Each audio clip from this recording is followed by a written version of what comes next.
Cumhurbaşkanlığı Külliyesi, Başbakanlık ve Türkiye Büyük Millet Meclisi'nin füze sistemi ile korunacağını söyledi. Canım her yere yapsınlar. Karakollara da yapalım. Sırf oralar değil ki yani. Türkiye Millet mesela TRT. TRT bir kere çok iyi korunması lazım. Bu adamlar nereye daldıysa oraya önem vermek lazım. Mesela CNN Türk, Hürriyet Gazetesi madem önemli görüyorlar. Evet, TürkSat. Tabii buralara çok güçlü füze savunma sistemi kurulsun. Ayrıca buralarda karakol bulunsun. Tank savar mevcut miktarda polisin elinde bulunsun. Sığınakları hatırlatmıştınız.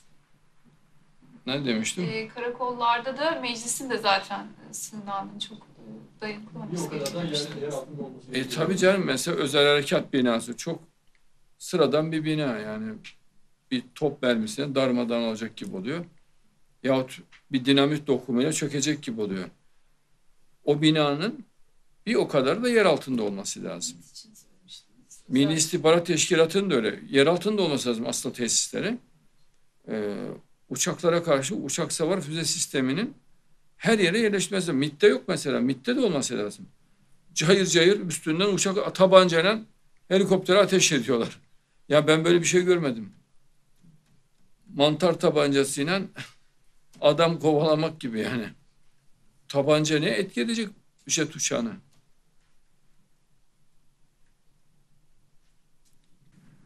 Ayrıca uçak savar silahı da olur. Yani hem uçak savar roketi, uçak savar silahı da, o da yani ürkütücü bir şey. Caydırıcı bir silahtır.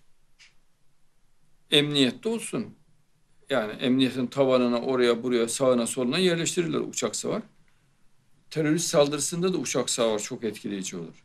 Yani darmaduman eder. Karakollarda da uçak savar çok etkileyici olur. Türk Telekom binası mesela açık hedef. Allah korudu, hiç alakasız yere gidip vurmuşlar. O mesela ana anteni vursalardı tamam da adam şamşırtmış, sahte anteni vurmuş. Gerçek anteni vursaydı tamam yani bağlantı kopacaktı.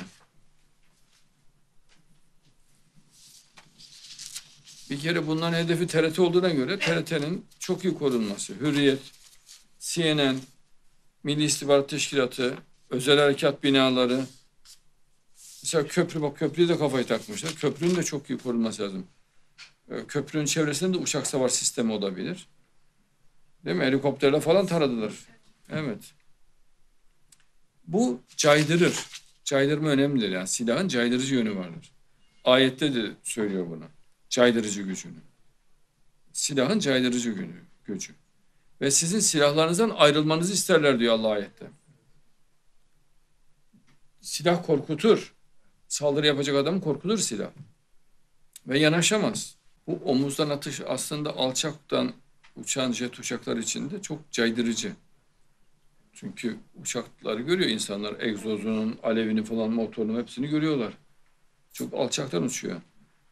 Omuzdan atılan roketle o uçak çok rahat vurulacak konumda oluyor. Anında yakalar roket. Çünkü o egzoz, o alev saçan kısım roketin hassas olduğu bölge oluyor. Roket oraya doğru ilerliyor. Ne yaparsa yapsın bırakmıyor uçağı, oradan içeriye giriyor. O yüzden yani böyle bir savunma sistemi olduğunu bildiğinde adam şehre girmez. Dikkatli olur. Bunu dilekçe olarak verelim en iyisi, yani çok uzayacak gibi göründü.